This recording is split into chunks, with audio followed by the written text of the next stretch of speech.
ভারত ও পাকিস্তানের মধ্যে সাম্প্রতিক সংঘাতের পরবর্তী পরিস্থিতি নিয়ে আন্তর্জাতিক মহলে উদ্বেগ বৃদ্ধি পাচ্ছে।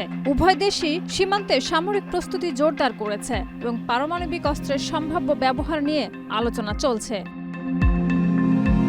ভারতীয় বিমান বাহিনী পাকিস্তানে বিমান হামলা চালানোর পর পাকিস্তান দাবি করেছে তারা ভারতের দুটি যুদ্ধ বিমান ভূপাতিত করেছে এবং পাইলটদের আটক করেছে। এদিকে পাকিস্তানও পাল্টা হামলার প্রস্তুতি নিয়েছে।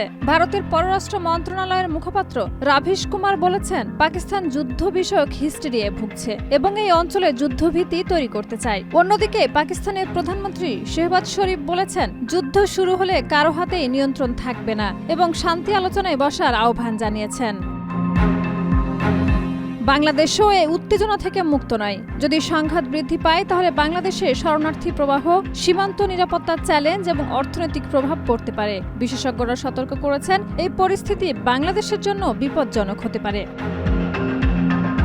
বিশ্ব সম্প্রদায় এ পরিস্থিতি নিয়ে গভীর উদ্বেগ প্রকাশ করেছে। জাতিসংঘ, যুক্তরাষ্ট্র ও অন্যান্য দেশ শান্তি প্রতিষ্ঠার জন্য উভয় পক্ষকে সংযত হওয়ার আহ্বান জানিয়েছে।